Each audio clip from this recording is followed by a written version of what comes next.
Спомняте ли си филма „Крамер срещу Крамер“ и блестящата актьорска игра на Мерил Стрип и Дъстин Хофман?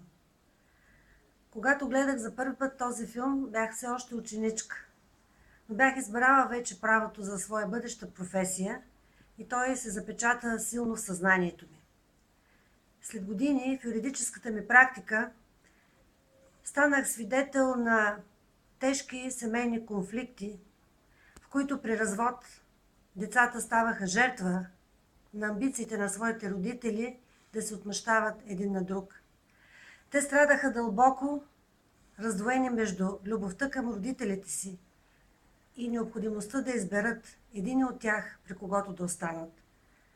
Когато ги питаха в съда, при кого искаш да останеш, при мама или при татко, някои казваха не знам, други и при двамата, или много често при баба и дядо.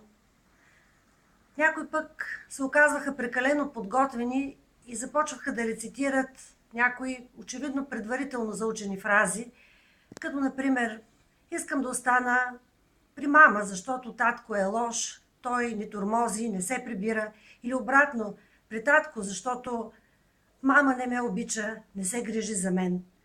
А някои просто мълчаха и плачеха. И техните безмълвни сълзи казваха всичко. Много пъти съм се питала защо се случва това и може ли да се промени. Убедена съм, че е възможно и то чрез най-силното на света оръжие – изкуството. То докосва сърцата на хората. То отправя най-силните послания. Чрез него може да се постигне това, което не може да бъде постигнато чрез никоя правна норма. В арт-център Темида, който планирам да създам, няма да цитираме текстове или не от закона.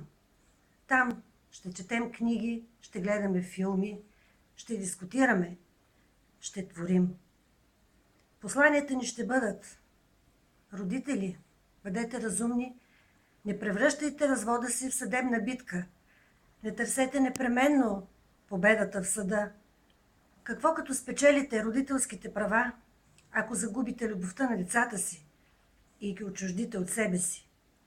Скъпи деца, вярвайте повече в себе си, бъдете личности, уважавайте родителите си, но знайте, че и те трябва да ви уважават и да правят това, което е най-доброто за вас.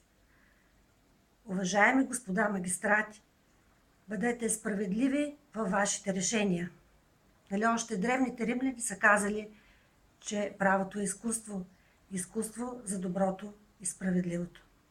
И кой знае, тук виж дошла е промяната.